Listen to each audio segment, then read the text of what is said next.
Hello, my name is Scott Arthur and I'm the Councillor for Collington, Oxgangs and Fairmile Head. And I'm also the Labour Party's general election candidate for Edinburgh South West. And today I'm in the Dreghorn part of my ward, which sits kind of between Morrison's and Redford Road. It's an MOD estate. Now, the last time I did a wee video from here, it was about the fact that the Labour Council in Edinburgh was proposing to buy some empty properties from the MOD and then repurpose them as council houses. I was just talking to a resident there, and there's 23 of them they actually bought. Now, the first of these actually came up, well, the first group of these, I think it's the first, came up for allocation just before Christmas time. And I thought it was worth talking about how many people bid for these homes. So one of them had 452 bids, a second had 552 bids, a third had 670 bids, and the fourth had 781 bids. 781, absolutely incredible. And obviously I'm not surprised that people want to come and live in my ward, because it is the best place in Edinburgh to live, but that level of demand for these homes is absolutely incredible, and I think it's a good example of what the housing crisis Edinburgh and the rest of Scotland is facing actually means when we have such demand. So people from all over Edinburgh would have bid for those homes. A lot of them living in my ward already, perhaps homeless, perhaps living in overcrowded situations, or perhaps living in temporary accommodation.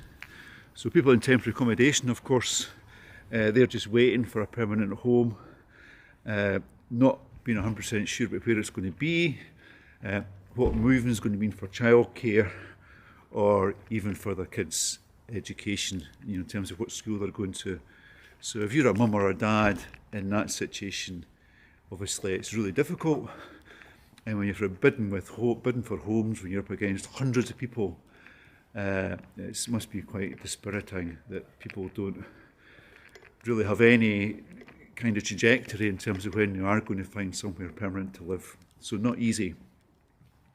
Of course, Edinburgh declared a housing emergency just before Christmas, and Glasgow followed suit quite quickly. So whilst Edinburgh is a Labour council, Glasgow is SNP. So I think it shows that the way councils are reacting to this isn't political, it's based on trying to meet the needs of the residents who live in these cities. Desperate times indeed. And of course last year, around 11 months ago, the SNP Green government decided to cut the housing budget in Scotland. And as they were doing so, Shelter, the housing charity, was outside saying that what they were doing was going to result in exactly the kind of pressures I've been talking about. And just before Christmas, the SNP government outlined what its budget proposals are for 24-25. Still feels odd getting the change of year. 24-25, and they're proposing a 26% cut in the housing budget. Absolutely incredible, and that's only going to make it things worse for people in my ward and right across Edinburgh who are looking for a place to live. So far from ideal.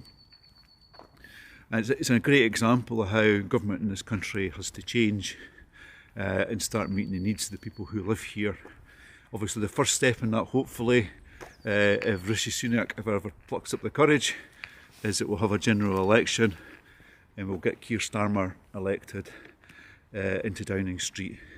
But following that, really to fix this housing situation here in Scotland, try to deal with that crisis, we need to change the government in Holyrood as well. When the capital city is declaring a housing emergency, we can't be cutting housing budgets.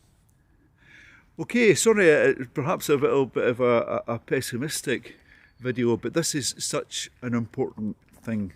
The housing crisis is one of the biggest issues the council has to deal with right now in Edinburgh, and councils all across Scotland are facing similar issues.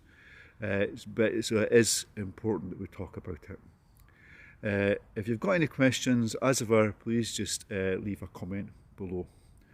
Okay, bye for now.